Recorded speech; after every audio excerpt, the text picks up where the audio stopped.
Hey everyone, Gidson here. I wanted to make a video going over the recent Marvel Rivals tournament, kind of like a debrief of the tournament so you can know what to expect going forward. Just so you can get some of my opinions on what happened, you can share some of yours, and we can try and see what there is to improve.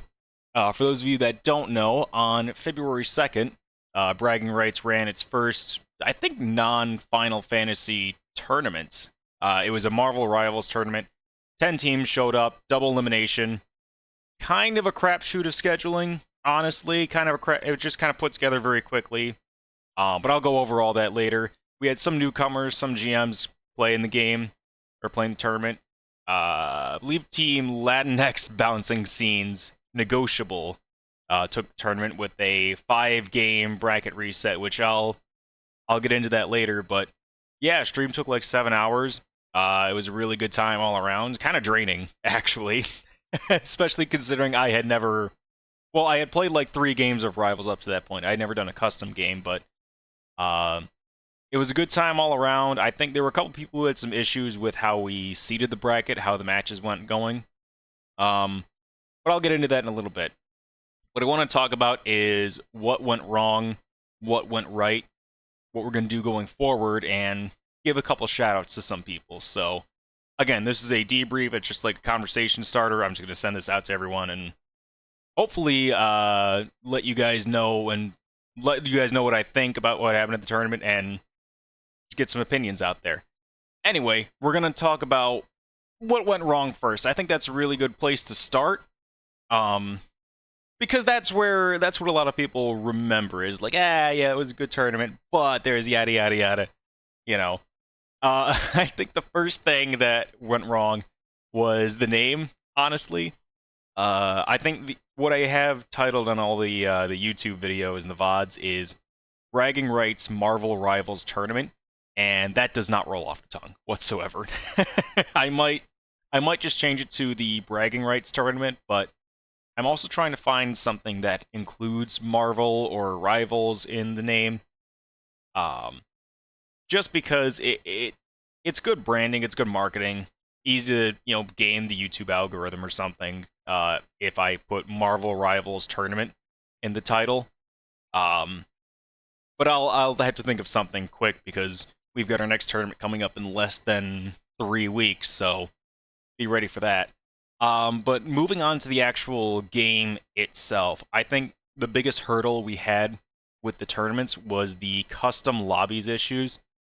They're not bad if you are playing, but if you are spectating in them, it is absolutely horrible. And I think the main reason is that there's no return to lobby function, right? At the end of the game, if you are spectating, you are stuck for like an uncomfortable amount of time, like I think like 5 minutes, just waiting to get kicked back to the lobby. You cannot choose to return to it. And this is it, it affects the end of the game too, but especially if like there were a couple times where we had forgot to turn on the ban phase for some of these matches. We couldn't just return everyone to the lobby, fix up the rule, and restart the game. And so we had to end up remaking the entire lobby, which took about 2 minutes. It's not that bad, but just a simple return to lobby function would be pretty great for the game to add. There's also no promote to leader function. What we have to do is the team, I think it's like Attacker 1 or Team 1, the first person in Team 1 has to move to the spectators, and then the person you want to be the leader has to move into their Attacker 1 slot, and then the leader has to leave. It's just... that's the only way you can change who owns the lobby. I don't like how difficult these things are, because it just makes organizing the games a hassle, especially correcting mistakes, which happen when you've got a couple first-timers who are running these games. Even like long-standing competitors, if you make like just a single mistake, like, again, we forgot to turn on the ban phase, or we did quick play instead of the competitive rule set, that can kind of mess with you. It's just, I wish the custom lobbies were a little bit better. We will work with what we have, absolutely, but in the future, if a couple of these changes could be implemented, it would be a very welcome change. Beyond that, we're just going to focus on organizational issues. I'm going to take responsibility for all this. Most of it was we took signups too late. We really expanded. I mean, we went from 5 teams to 10 teams, I think, between Friday and Saturday. So I only had my buddy Lark on standby to help run games. And I thought, okay, we'll do round robin. It'll be everyone get an even number of games. It'll be a good time all around. But then when we went to 10 teams, I was like, oh crap, I need to find people. So I very hastily put together a crew, and honestly, the 5 people who showed up to help out with the tournament, I cannot thank you enough. You are the reason that it was as successful as it was. Thank you so much for your work. I'll get into who exactly it was when we go to what went right, because they deserve some credit. But definitely, it was bad organization on my end, just both with the bracket and with how much staff we had.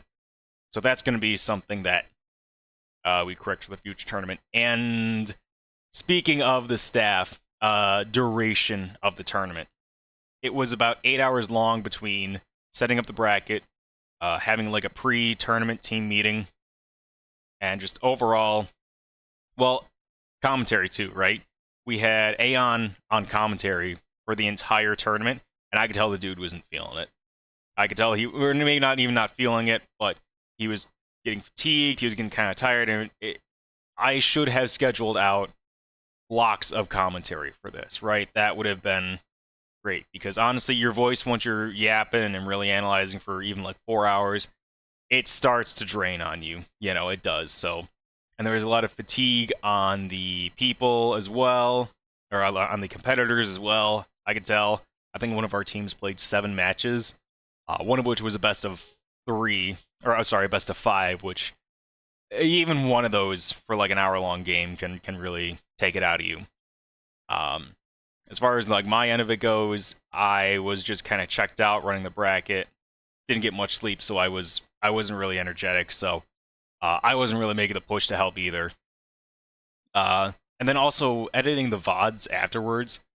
I think I have the raw videos up on YouTube just because that's easier for me.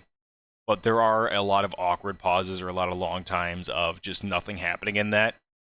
So I think shortening the duration of like just waiting around and making sure everyone has an appropriate amount of time to work instead of doing the whole time that was probably the biggest mistake. That was probably the worst part of the tournament, was just how much fatigue and how much time everyone had to put into it, So definitely that is my priority correction for the next tournament, is actually schedule stuff, and I'll get into exactly how we're gonna do that later.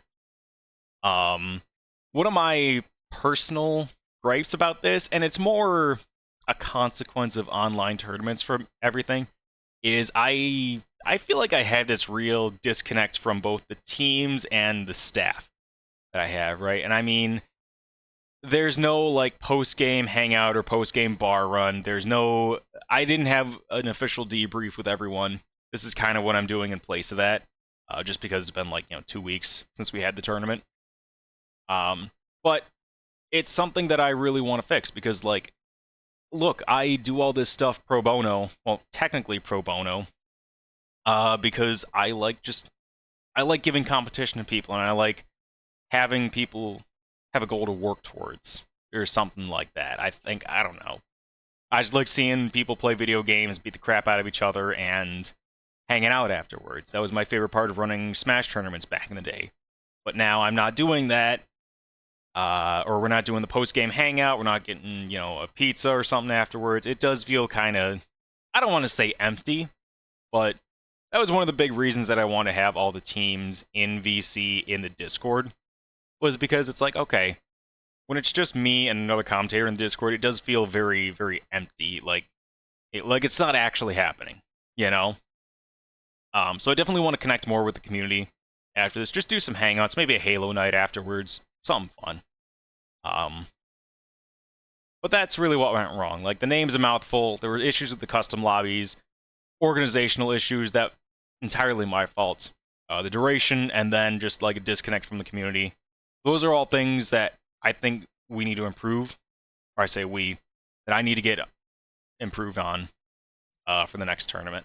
So expect some of those in the next one. But what went right? And these are actually some really, really good highs that are keeping me motivated for this. Was the teams were very eager to sign up and be a part of this. In particular, for those of you who don't know, I mostly run Final Fantasy XIV PvP tournaments. That is my shtick. That is my thing. That's what I'm good at. That's what I like. But right now the game is kind of on the downturn. You know, it's the dead patch of the cycle. Some people are taking a break. There was some drama in the PvP community, a lot of harassment going on, and so people aren't really motivated to come out and play the game anymore. You really have to grab teams by the collar and be like, hey, listen, it'll be a good time. You want to come through? I got prizes, in-game currency, yada yada. And I don't mind doing that at all. In fact, I love checking in with all the captains because, like I said, I don't really talk to people that much outside of business. But in contrast to that, I very loosely brought up this tournament to a couple people. I was like, hey, we're doing this. If you want to show up, show up. I sent a couple messages out in Discord. I made an announcement in mine. And we got 10 teams. And that is without me trying to wrangle people. Like, as a personal note, that is a huge bonus for me. Because it's just like, okay, that advertising and talent recruitment is such a big part of what makes these tournaments as successful as they are. And the easier that is, the more I'm inclined to, I guess, keep going with it, because then I can focus on other things, like recruiting staff or working on production value instead of organizing people. Speaking of people, 5 people stepped up to help on Sunday, and I want to thank them immensely. So, first up is Lark for bringing their friends and offering to help early on. You really gave me like the confidence that, like, okay, we can actually do this. It's going to be fine because I have someone else helping me. I have someone in my corner. So thank you for being the first one up there. You really kickstarted the whole tournament. Next up is Shimori for offering to help at, like, I think I sent the text at 3 a.m. asking, hey, listen, I need someone to help run games because it got huge. Can you come by and help? And they just responded, sure, I'll be there to help. Stuck by the whole tournament. Thank you so much for helping, dude. Next up is Aeon for taking a last-minute commentary gig that lasted 6 hours on his birthday. Again, I know you were tired, man. I know you were pushing through it. I know it was a lot to ask of you. Thank you so much for helping out, dude. You actually have, like, some of the most energy and insight in the games, and again, just thank you for bringing that to the table, man. Special shout-outs also goes to Shizuko for making the rules, competing in the tournament, and then commentating the tournament when they were knocked out. That is a trifecta, and you totally earned... I'll get into something later, but you earned your spot. And then Sen Noodles.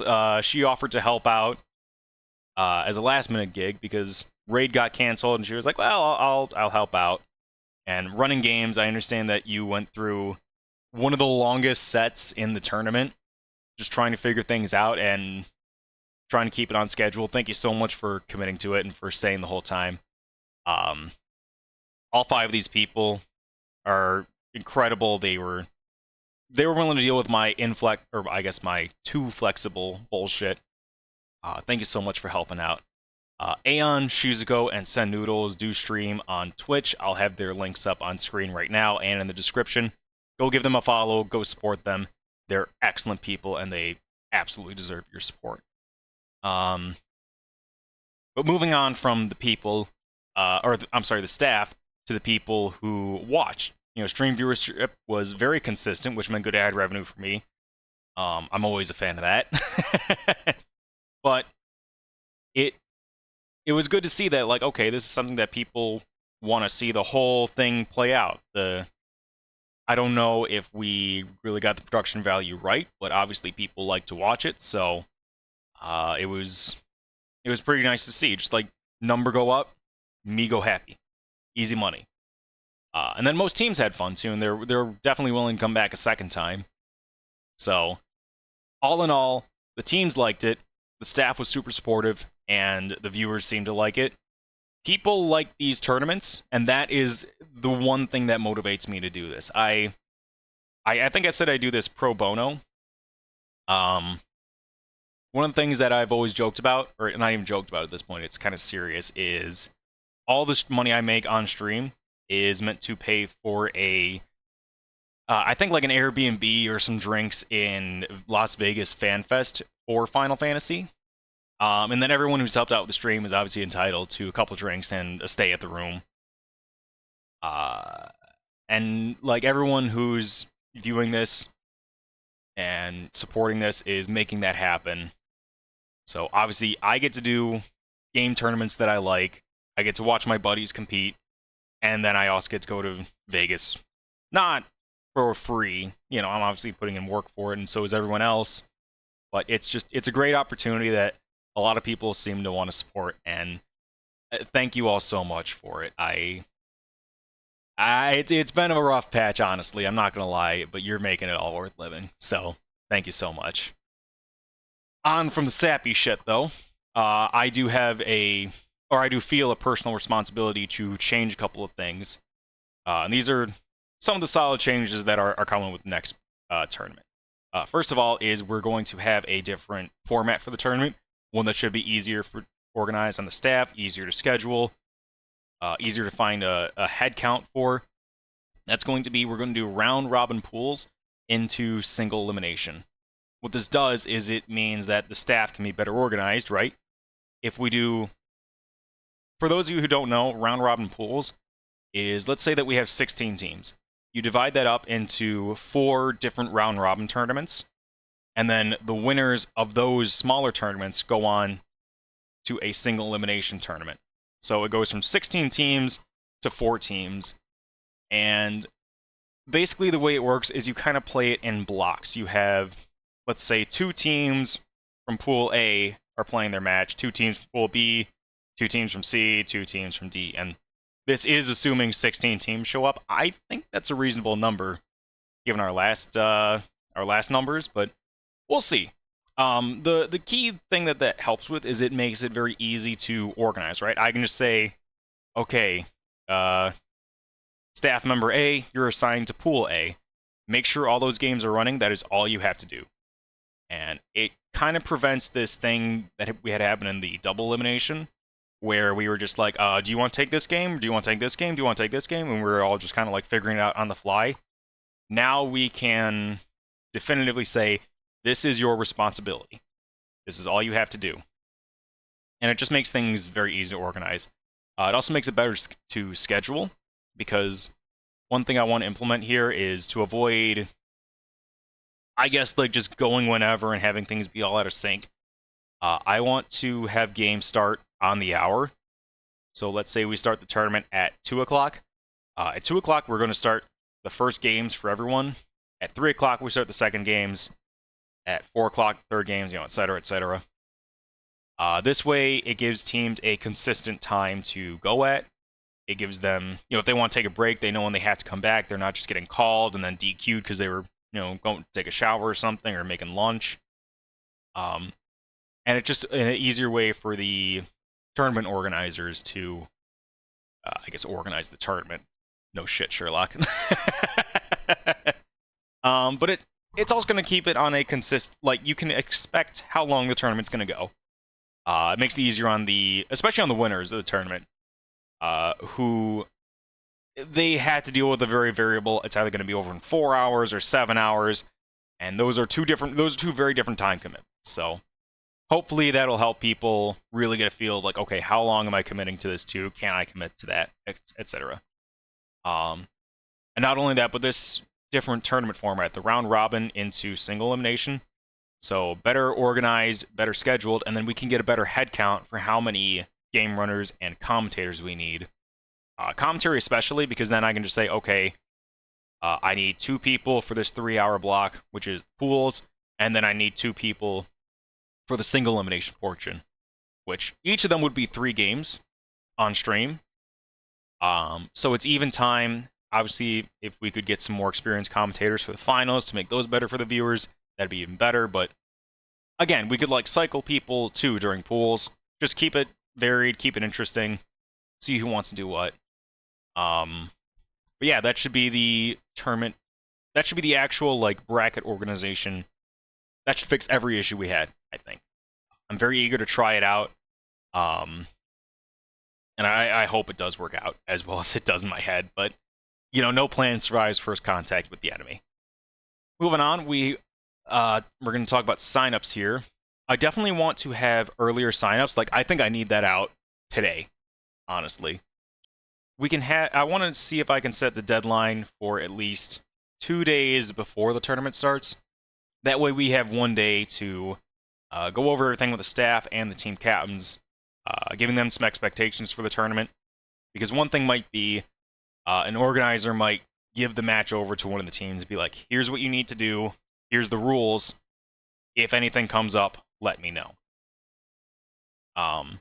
So having some of these captains know the, I want to say the routine or the format of how these matches are supposed to go. There's a word for this that I'm missing, and I'll remember it in like an hour, and I'll feel like a moron. But having 2 days to train both the captains and the staff on match procedure. That's the word I was looking for. Having 2 days to train them on match procedure would really help out. So having an earlier sign up and an earlier deadline to sign up means, okay, I can actually organize this stuff. And then I can also maybe put together some nice graphics for the teams if I have a day or so in between. And that's always nice. Everyone likes to see like a nice shiny image of their team. But as far as something for the teams goes, I also want to see if I can do a prize pool stream because, like I said, all the funds that I get here go to, you know, I made like $100 off the last stream, which, you know, that's not much if I had to pay, you know, like 5 different people and myself. But I want to see if I can do something nice for the competitors as well. My priority is, of course, the people who run the tournament because they're putting in a lot of work and they're not, you know, they're not getting a product out of this. So I want to make sure that they get taken care of first, but I also want to see if I can get a prize pool out there because obviously that attracts, you know, better players, it attracts more dedicated players, and it generally improves both the quality of the stream and I guess the reputation of the stream. Oh, who is that? Who's texting me? Go away. But yeah, definitely I could learn Rival Rivals over this month and get a couple things in order there. See about doing, I don't know, a couple subathons or something like that. I don't even know how I don't know how to monetize what I do yet. So, and I mean like really, really get at it. But I would like to at least do something nice for the competitors as well. And then I guess the last thing is we're actually going to advertise for viewership and participants. Remember, I very loosely put this out to the Final Fantasy PvP community, and we got 10 teams. To me, that means if I actually make a push for this to like tell people, hey, this is happening, hey, you can come watch us, hey, you can come enter this, we could probably do something big. So, again, everyone who participated, watched, and staffed this, you've given me a lot of confidence that this is something that people are interested in, that it's something they want to do, and that it's something that is just worthwhile. So, thank you all to everyone who I guess participated in any way in this tournament. If you have any thoughts on it, you know, leave a comment below. If you think the gaps were too wide, if you didn't like the way we did the stream layout, if you really liked the way that someone was commentating or someone was playing, be sure to let me know in the comments or DM me on Discord. They're usually open. I don't really discriminate on that. So thank you all for listening to me yap endlessly. Hopefully I remember to cut out that awkward portion where I was talking about match procedure. If I didn't, flame me for it. And good night.